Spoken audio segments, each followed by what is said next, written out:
big news is Saraya comes back into AEW.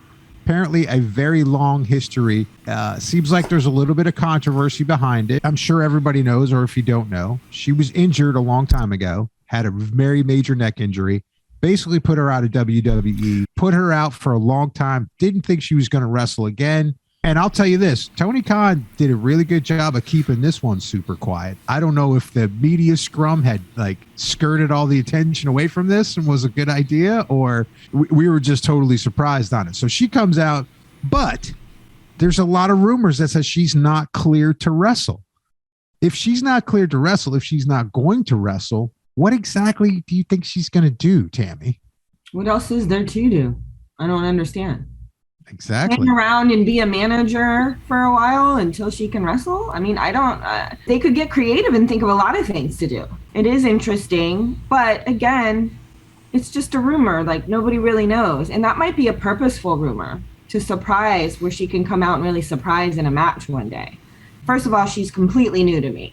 So I don't have all this history with her. So I'm just taking her for exactly as she comes out. I totally always want to give everyone a chance. And I always feel like when people are excited about someone new, that's for a good reason. So, but I still am not just giving it to anybody. And I want to see what you're doing now, not what you did 5 years ago. Or her name has been coming up for a while. Lots of nasty kind of like tidbits coming up.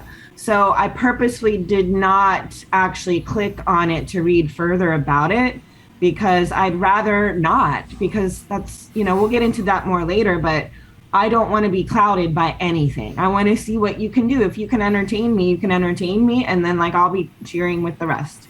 There's a lot of possibilities. There's no limits to creativity, but what would be realistic? I mean, right now it seems like she's trying to be a leader, showing the girls the ropes, showing them how to like go to the next level. Something like that, like a mentor, like Regal. I don't know. We need a female Regal, so that would be cool. So, but we really don't know what is really going on with people's personal medical information. That's true. What are your thoughts, Chris? First of all, let's clear this up. This has actually been in the media quite a bit lately. It is Saraya, apparently. Saraya. We can't say Saraya, even though that makes more sense for a lot of people for some reason. Saraya is apparently the correct pronunciation. Here's my thoughts on Saraya, a.k.a. formerly known as Paige. Excellent in-ring worker, comes from a family of wrestlers. Really underrated, I think, and was cut off just as the women's revolution was kicking in over in the dub. There's a lot that we didn't get to see from her that we should have. So if at some point she can wrestle, I think it'll be awesome. If it's just a, like, booker type of general manager sort of role, like what she had been doing over there the last couple of years, that's okay too. The in-ring stuff, the mic work has not been the best so far. Certainly not up to par with any of the good talkers, right? And not even up to par with what she's done previously in the past. I think there is an adjustment period happening. You're going from the super polished, really nice, here's what you say kind of show to a sort of more open, there's not really a script kind of show. So I think let's give her a little chance, see what's going on. The chaos that ensued around just this past week's Dynamite, based on this whole thing, it didn't feel very cohesive. It was very like loosey-goosey sort of what the hell is happening. Yeah, it was a weird segment altogether. Putting together the first lumberjack match ever in AEW was interesting, but because the execution was a little weird, it just didn't feel like it made any sense. Yeah, because when they called that lumberjack match, it was almost like everybody's like, okay. Terrible name for that type of match, by the way. I've never thought that made any sense. Oh, they should have some logs if that's the case. And some flannel. Logs? Some logs and some flannel shirts? I still don't know what a lumberjack match is. I don't understand what, I still don't know. Because it's very gimmicky. The whole idea is very gimmicky. So, I mean, they threw that together, and then it was like, it seemed like a lame segue to set up Willow and Jamie Hayter. They just could have done that a little bit better. I was like, okay, you know. Let's talk about the AEW's women's division. Tammy, what problems do you see, and what do you think you would like to have changed in that? What are your thoughts? Well, first of all, I can get real philosophical up in here on this one, because the fact that it's a women's division that we even have to speak about bothers me. The other thing is that I just think that I've seen it decline since I started watching, and it's really letting me down and pissing me off. Mm-hmm. And they don't get equal time. Like, this should not be like, oh, it's all just like one or two with the females, and then the males get everything. And it's still got full of misogyny here in so many ways. So I feel that they need more support. They need more people in there supporting them. They need better storylines. Like this whole, like, I don't know, I think some things have just been clinging on for too long and not gone anywhere. I don't think anybody's invested in any one single storyline that women, I can't even really think of one that intrigues me even remotely right now. You mean Trina showing up didn't blow your mind? No. And then it was a fucking heel turn day one. It didn't build up to shit. It made no sense. No. I'm not real excited about AEW right now at all.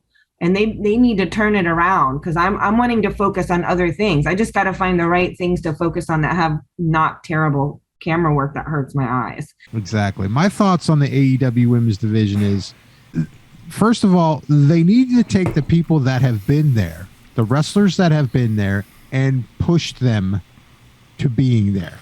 They had an excellent thing going with Bunny and Penelope, Ty and Anna Jay. One of the most killer matches that I have seen in AEW in the women's division. We were there, witnessed it. That street brawl was classic. The minute that ended, it seemed like the whole women's division went dark. Now they stuff Penelope in the group with what, Jamie Hayter and all them. It's like, no, don't do that. It's Bunny and Penelope were killer together. And now they took them and they separated them apart, and there's no more storyline. They could have rode that Anna Jay, Ty Conti, or Ty Mello fucking story forever. I mean, they could have done a number of matches. And that was like the only like dangerous match I've ever seen on a women's division. I've seen no table matches. I've seen no ladder matches, but I've seen them all in other promotions. I mean, Impact is doing ladder matches. Tammy and I watched Masha and Ali Catch. And shout out to Ali Catch. Great fucking job. I mean, that match was killer. Why aren't they doing that? They have the talent to do it. They have the talent to do it. They have the people to do it. It just needs a complete fucking reboot. Toni Storm is okay.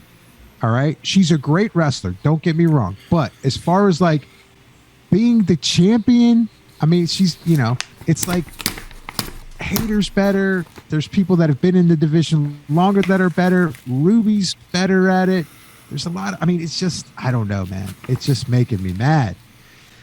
They need a reboot. They need better stories, and they need to have more than one match. I mean, WWE has more than one women's match on a night.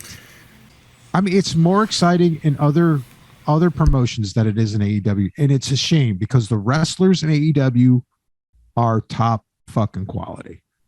I don't know. What do you think, Chris? Man, you know, all of us were super high on TJ when that was a thing.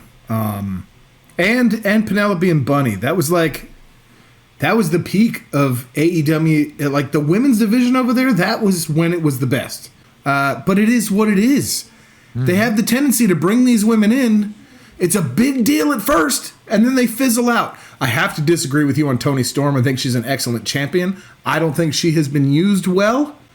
I think the whole Thunder Rosa thing and the way they did that, I think she's a scapegoat for Tony Khan saying, hey, we need somebody else that draws better ratings. Thunder Rosa's an excellent wrestler, maybe not a great talker.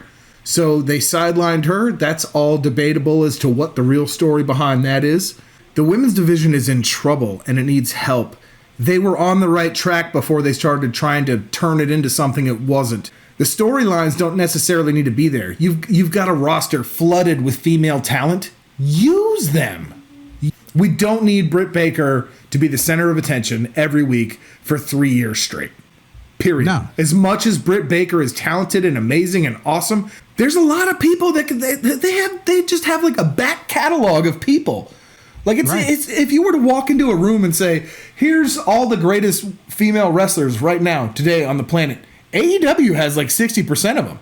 At the end of the day, the only way to fix this is to do that reboot you mentioned. I hope Saraya is a part of that. I hope that what this is, even though it may be off to a clunky start, I hope this is their way of starting to try and put some fire back into it, to put some spark back in. They always default to this kind of women talk bad about each other sort of a thing. And there's more to wrestling than that. There's more to storytelling than that. It's immature, it's stupid. Come on, guys. Come on. Come on. Don't get me started. No doubt. Don't get him started. Yeah. And it's crazy to me that we're sitting here today. WWE is doing way better with their women's division. That's bananas. Yeah. If you had said that to me a year ago, I'd be like, you're out of your fucking mind, man. There's no way. But here we are. Here we are. Yeah, they're killing it. It's so much more exciting. It really is. It's like, I check in on Raw, I check in on NXT, I check in on SmackDown, and I watch the contrast between AEW and that organization. And the smoothness that WWE is in any of the formats that they have going just seems to be, it's just better. I like the personalities in AEW a little bit better just because I'm more familiar with them. But the smoothness of WWE, AEW, I hope that they get to that level because it just seems like the format flows, things flow. I think that there is a kind of a detriment to say that, oh, everybody, let's make up your own shit back here. I think that sometimes that can go wrong and take away from the show. You can see that the WWE segments and the WWE wrestling matches, it all flows so smoothly. I don't ever see somebody like anticipating getting hit like I do in AEW. I don't see anybody kind of like stopping. Like, I'll give you a perfect example. Willow was going to do her big tackle move that she always does, where she bounces off one rope, the other person comes, and then she takes that person out. Jamie Hayter was trying to time that correctly, and she almost didn't time it correctly. So, and you don't ever see that kind of stuff in WWE. It's like having a jam band go up there and just start playing, or having a band that rehearses their sets. And I think that that's the difference between the two. Sometimes that band that rehearses their set, they all wear the same clothes. They're all doing the same thing. It's all smooth. It's a smooth process. I don't know. Tammy, what do you think about that? You don't really know what's really happening. It could be it could be the same in the other company. They've just more experienced at it, so it seems smoother. I don't know that every single move is scripted, and it was going to be part of my segment later, but we might as well talk about it now because I have something else for that too. Okay. But the thing is, like, I always wonder how much is scripted and how much kind of improv creative license do you take, and that you just come up with like right before the match. Now, I happen to have been able to talk to some wrestlers, and I purposely don't pry into anything, but I got what I got from one person is basically like things switch up at the last minute all the time. People get injured, they're out, something happens. You don't have time to practice that all week. You've got to go out there and do it. I talked to somebody that has had changes 20 minutes before they've gone out to a match. You don't know how much at what company that still applies. So is it overly scripting that keeps it smooth, or is it the people that have worked together for a long time and learn how to really remember what they're doing right before? And that takes a finesse that is intuitive. Those are the things you can't teach all the time. It has to click in, like you're clicked in a Zen moment with that other person and you're synchronized together. Does that come from experience or scripting? I'm not sure. So that was going to be one of my Tammy asks, but I have something else to ask that is for a particular reason, is how much do you think it is creative license and how much is it scripted? But I agree. There's been a lot of chunkiness in AEW, and it's annoying the shit out of me, by the way.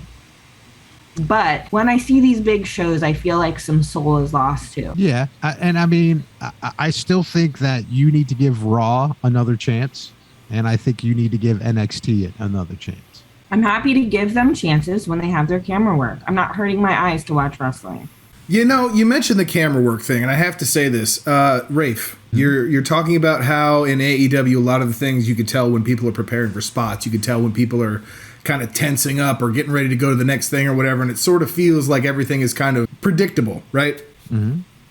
If you throw 17 camera cuts in a 1 minute period, it's very hard to catch those things. Very good. So with the WWE production style of bang, bang, bang, bang, bang, we're going left, we're going right, we're going center, we're going up, we're going from the other corner. With all of that going on, it's very hard to catch those tiny moments. However, when you can catch a botch or a slow moment on WWE, it's even more noticeable because of those camera cuts. But you don't see it as often because you're so busy trying to find, like, okay, where then this person's on this side of the screen, then suddenly they're there, and then they're over here, and then they're centered, and you're looking at them somehow, even though, is there a camera guy in the ring? I don't know what's going on. It's almost like, let's just keep them dizzy so that they don't notice if stuff is bad. I think there's a massive difference there. Yeah. Well, those are amazing points that I didn't even think about. So now I'm that makes so much sense. I don't want to completely negate your point, but No. I do think there's some factors, but yeah, there is quite a bit of that with a lot of talent. But I think Tammy had a point too with experience and stuff like that. I don't think you see it as much with somebody who's calling a match on the fly. It's that double-edged sword of creative freedom. You know, we're going to script everything for you, but that means you can't decide what's happening versus, hey man, do whatever you want. And if it looks bad, it looks bad. Right.